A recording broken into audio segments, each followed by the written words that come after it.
Gonna go on the song and say, verbatim, you still hang with them that done got your partner whacked? Okay. So you got 21 Savage on your album, and then 21 Savage get on the album and say, get him smacked, then turn around and give his brother dap. So he dissing your partner on your album. Probably said it in the studio with you. I got Wham and Savage on the phone to stop whatever could have happened with them. I got niggas on the phone. Picture this. Your day one homie, the type that's been with you since day one, gets smoked on the interstate. You find out later that your so-called friend in the industry had something to do with it. That's exactly what went down between Lil Baby and 21 Savage over Marlo's murder, and the street's been talking ever since. Today we're breaking down how 21 Savage allegedly orchestrated the hit on Lil Baby's best friend, why Marlo had to go, and how Young Thug had to step in before Atlanta turned into a full war zone. Stick around till the end because this story gets way deeper than what you see on the surface, and I'm about to expose some real street politics that'll blow your mind. Let me break it down for you real quick about how tight Baby and Marlo really were. These weren't just rap partners or industry friends. They were brothers from the trenches who came up together in the same hood. Both grew up in Bankhead, one of Atlanta's most notorious areas, and they had that real day one type of friendship that you don't see much in the industry. When they both signed to Quality Control around the same time, it looked like they were both about to blow up together. But here's where the story gets tragic. While Baby's career took off like a rocket ship, Marlo's music never really caught that same wave. According to P from QC, since Marlo's rap career wasn't generating the type of money Baby was making, he stayed in the streets trying to keep up with his homie's lifestyle. Baby tried everything to help his boy succeed. He got him a record deal, kept him in the studio for hours, had him featured on tracks, and was constantly pushing for Marlo to focus on music instead of street activities. In interviews, you could see how much Baby believed in Marlo's talent and wanted him to make it out the hood the legal way. But Marlo was stubborn about his street activities. Even with a record deal and Baby's support, he was still moving weight and handling other types of business in Bankhead. That loyalty to the streets, despite having a way out, is what ultimately led to his downfall and created the whole situation with 21 Savage. Now, let me tell you something about Marlo that most casual fans don't understand. This wasn't some rapper trying to act tough for the cameras or create a fake persona. Marlo was really like that in Bankhead and had serious respect in the streets long before he ever touched a microphone. Marlo was connected to PFK, Play for Keeps, also known as 3L, which had ties to the Goodfellas mob. He wasn't just moving weight. According to street sources, he was allegedly handling other types of business for his crew. The word on the street is that Marlo had been involved in taking out people who crossed him or disrespected his operation. One of the most significant incidents that put him directly on 21 Savage's radar was the alleged murder of Capo Nuke. Now, Nuke wasn't just anybody in these streets. He was a high-ranking member of the Goodfellas mob who had just come home from doing serious time. Nuke was respected, feared, and had serious connections to the 4L crew that 21 Savage runs with. The story goes that Nuke was allegedly messing around with Marlo's baby mama, and Marlo wasn't having that level of disrespect. So allegedly, Marlo put the call out and had Nuke eliminated. That right there was the move that sealed Marlo's fate, because Nuke had serious connections to 21 Savage's people, and his death couldn't go unanswered in the streets. To really understand how this hit went down, you need to know about Baby Drill. His real name is Del Cristo Wilson, and this young dude was hungry to make a name for himself in both the streets and the rap game. Baby Drill was part of 21 Savage's 4L crew and was known for putting in serious work. Baby Drill grew up in the system that 21 Savage created with 4L. He was one of those young, loyal soldiers who would do anything to prove himself to the older guys in the crew. When 21 Savage allegedly put that bounty on Marlo's head, Baby Drill saw it as his opportunity to gain serious respect and move up in the ranks. What makes Baby Drill's story even crazier is how he used the alleged murder to boost his rap career. After Marlo's death, Drill started making music where he basically bragged about the hit. In songs like 32 Freestyle and tracks with Young Nudie, he'd reference dropping the biggest op when he was 17, clearly talking about Marlo. The street's been saying that on July 11th, 2020, when Marlo was leaving the Bankhead reunion, Baby Drill and his crew followed him to I-285 and opened fire on his car. Marlo crashed and died at the scene. What's wild is that Baby Drill later got arrested for murder charges in a different case, showing that this wasn't his only alleged body. To understand why 21 Savage wanted Marlo gone, you gotta understand the complex gang politics in Atlanta. 21 Savage runs with 4L, which includes his Crew Slaughter gang and connects to various blood sets across the city. Marlo was affiliated with PFK, also known as 3L, which had ties to the Goodfellas mob. These crews used to be cool with each other.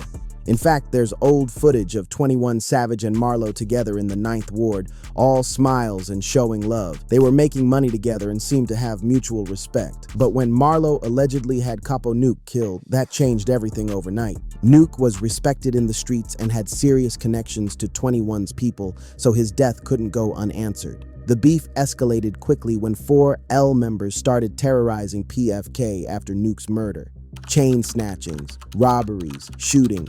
The young guys in 4L were applying serious pressure to anyone connected to 3L. One of the most significant casualties in this war was Mad Rock, an 18-year-old 4L member who was known for putting in work.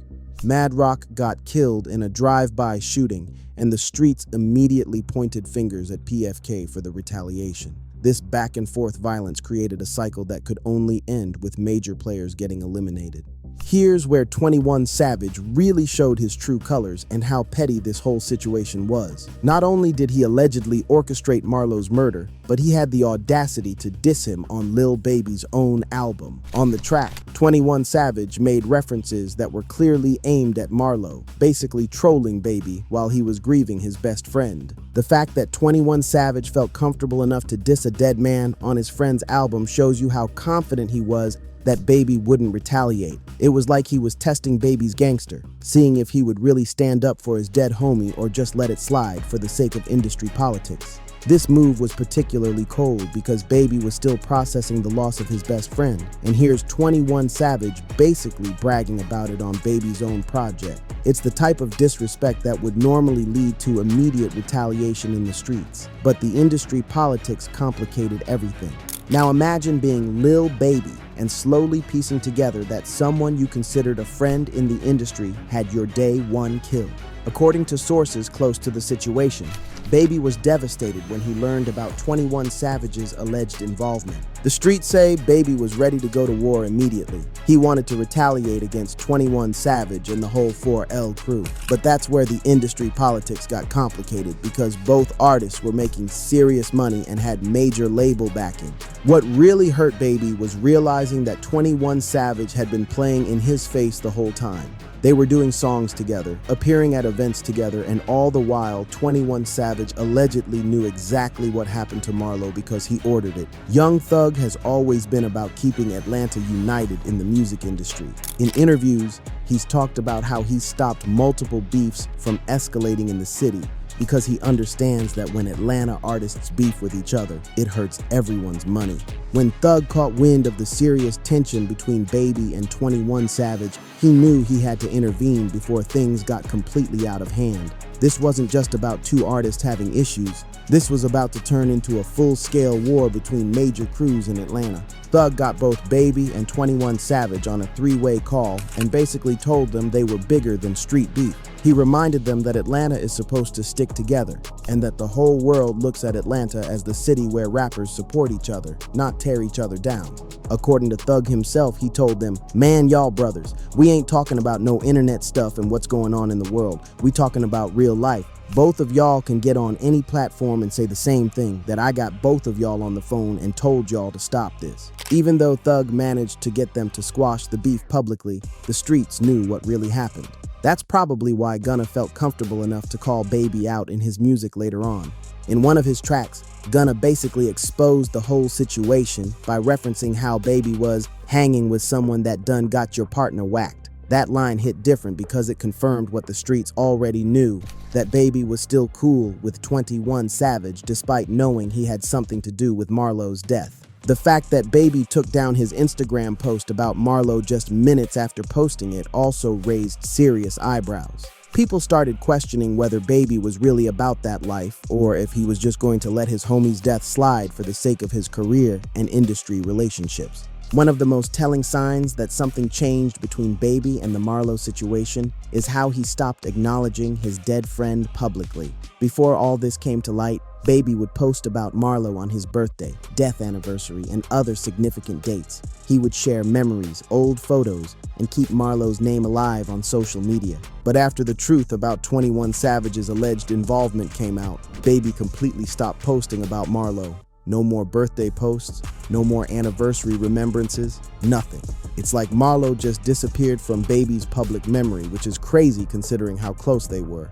This change in behavior didn't go unnoticed by the streets or by Marlo's family and friends. People started questioning whether Baby really cared about getting justice for his friend, or if he was more concerned about maintaining his industry relationships and keeping his money flowing. What makes this situation even more complex is how it exposed the real politics in Atlanta's rap scene. You got artists who are making millions but still tied to street crews that are at war with each other. The music industry and the streets are so intertwined that beefs can literally cost lives, but money talks louder than loyalty sometimes. Chris Jeremiah and other street commentators have pointed out that this situation seriously damaged Baby's credibility in the streets. How you gonna rap about being gangster and loyal when you're cool with the people who killed your best friend? That's the question a lot of people in Atlanta were asking.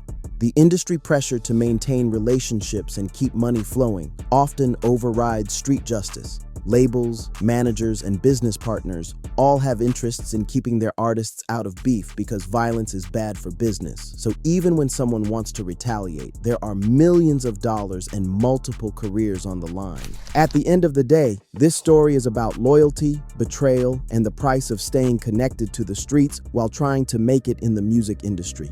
Lil Baby lost his best friend, allegedly to someone he considered a friend in the industry. 21 Savage allegedly orchestrated the hit through his young artist Baby Drill, then had the audacity to diss the dead man on Baby's own album. Young Thug had to step in to prevent an all-out war in Atlanta, but the damage was already done. The fact that they're all still making music and money while this situation happened shows you how the industry really works. Sometimes keeping the peace and maintaining business relationships is more important than getting justice, especially when millions of dollars are on the line. But the streets remember everything, and that's why this story continues to be talked about years later. The way Baby stopped posting about Marlo and seemingly moved on from seeking justice tells you everything you need to know about how industry politics can override street loyalty. That's the real story behind the 21 Savage and Lil Baby situation. Let me know in the comments what you think about how this whole thing played out, and make sure you subscribe for more content breaking down the real stories behind your favorite artists.